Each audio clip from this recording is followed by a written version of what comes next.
Ever wondered how complex environmental laws can be, especially in the chemical industry? Well, let's delve a little deeper. Environmental laws are a maze of rules, regulations, and guidelines that govern how we interact with the world around us.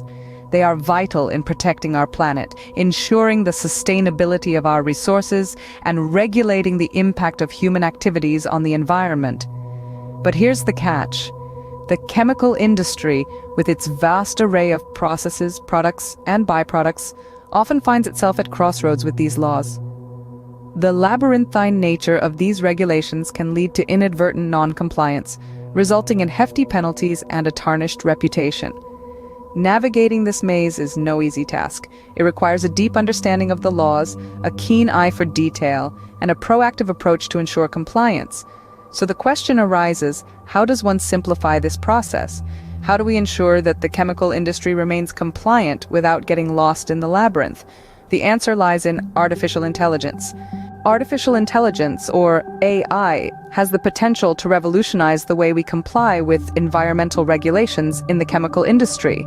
Imagine a labyrinth of laws, each more complex than the last, governing the chemical industry's environmental impact. It's a daunting task to ensure compliance, especially when these laws are continually evolving and the stakes are sky high. Enter AI, the game changer. AI turns this labyrinth into a straight path. It can analyze, interpret, and apply environmental regulations with ease and precision. By sifting through vast amounts of data, AI can spot potential issues, suggest solutions, and even predict future regulatory trends. It's like having a super smart assistant who never sleeps, tirelessly working to keep your operations within the legal boundaries. Let's consider a real-world example. Take the case of a multinational chemical company, which we'll call Chemco. Chemco used to struggle with compliance, with operations in multiple countries, each with its own set of environmental laws. Keeping track was a Herculean task.